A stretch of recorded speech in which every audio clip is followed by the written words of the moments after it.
welcome to another GCSE Computer Science video with me, Mr Goff, for MrGoff.com. This video will focus on wired and wireless networks. There are two methods of network transmission, wired and wireless. We're going to take a look at each of these and their relative advantages and disadvantages. Wired networks are generally connected with Ethernet cables.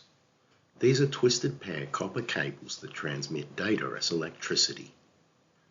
Wired networks are generally used in places like schools and offices where the position of devices is fixed. Wireless networks use radio waves to transmit data to and from devices that are within range of the wireless access point. These signals are subject to interference from walls and also from large pieces of furniture. There are a number of factors we might consider as we look at the advantages and disadvantages of wired versus wireless networks. In a wired network, cables can be expensive, so as the network size increases, so does the costs. In a wireless network, it's cheap to set up and cheap to add new devices. In terms of speed, wired networks, Ethernet is generally about 100 megabits per second, but can get up to as much as 10 gigabits per second.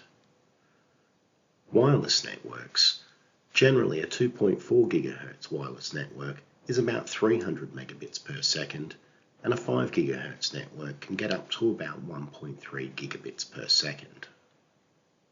It should also be noted that in a wired network which is likely to be set up as a star, each device can reach that speed, whereas in the wireless network, that maximum gigabits per second is shared by all the devices that are currently connected.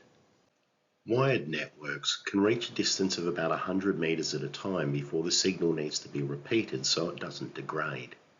Wireless networks can generally be accessed from within about 50 meters of the wireless access point. In terms of security, wired networks are more secure because you need to physically connect the line to access the data. Wireless networks, the data is travelling through the air and could be intercepted.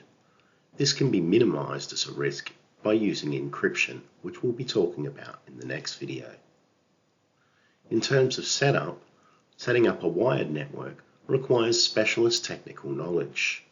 In terms of wireless, it's pretty simple. You can generally just plug in the device and then you can automatically connect other devices to it. That brings us to the end of this video on wired and wireless networks. Join me in the next video when I'll be looking at encryption, IP and MAC addressing, and the need for common standards. Use the resources at MrGoff.com to help you revise computer science, and until next time, it's bye for now.